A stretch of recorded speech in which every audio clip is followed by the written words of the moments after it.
উত্তর দেয়নি এসএসসি। বোর্ডের ভূমিকা নিয়ে প্রশ্ন কল্যাণের। ঝুলে রইল 26,000 চাকরি বাতিলের মামলা।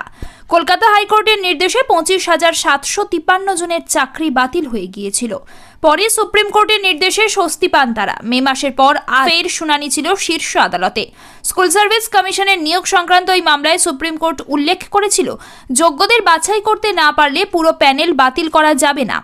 2 মাস পর ফের সেই মামলার শুনানি হলেও তা ঝুলেই রইল।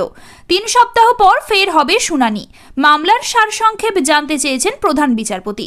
প্রধান বিচারপতি উল্লেখ করেছেন, রাজ্য আর স্কুল সার্ভিস কমিশনের বক্তব্য সবচেয়ে গুরুত্বপূর্ণ। যাবতীয় তথ্য এক জায়গায় আনার জন্য 4 জন নোডাল আইনজীবীকে দায়িত্ব দেওয়া হয়েছে।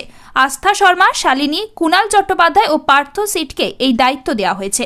আগামী 2 সপ্তাহের মধ্যে এই কাজ শেষ করতে হবে। 3 সপ্তাহ পর পরবর্তী শুনানির দিন ধার্য হয়েছে। স্কুল সার্ভিস কমিশনের ভূমিকাও প্রশ্নের মুখে পড়েছে। যাদের নিয়োগ নিয়ে অভিযোগ উঠেছে তাদের তরফে আইনজীবী কল্যাণ বন্দ্যোপাধ্যায় সওয়াল করতে গিয়ে এদিন এসএসসির ভূমিকা নিয়ে প্রশ্ন তুলেছেন। কল্যাণ বন্দ্যোপাধ্যায় বলেন, বোর্ড বহু ক্ষেত্রে উত্তর দেয়নি অথবা আদালতেই আসেনি। চাকরি প্রার্থীদের আইনজীবী বিকাশ ভট্টাচার্য বলেন, সিবিআইকে রিপোর্ট দিতে বলুন। নবম, দশম, একাদশ, দ্বাদশ, গ্রুপ সি, গ্রুপ ডি সবকটি ক্ষেত্রে যাদের চাকরি চলে গিয়েছিল তাদের মামলা শোনা হবে বলে জানিয়েছেন প্রধান বিচারপতি। যেহেতু অনেকগুলি বিষয় নিয়ে মামলা, তাই একসঙ্গে শোনা সম্ভব নয়। সেই কারণেই নোডাল আইনজীবীদের দায়িত্ব দেওয়া হয়।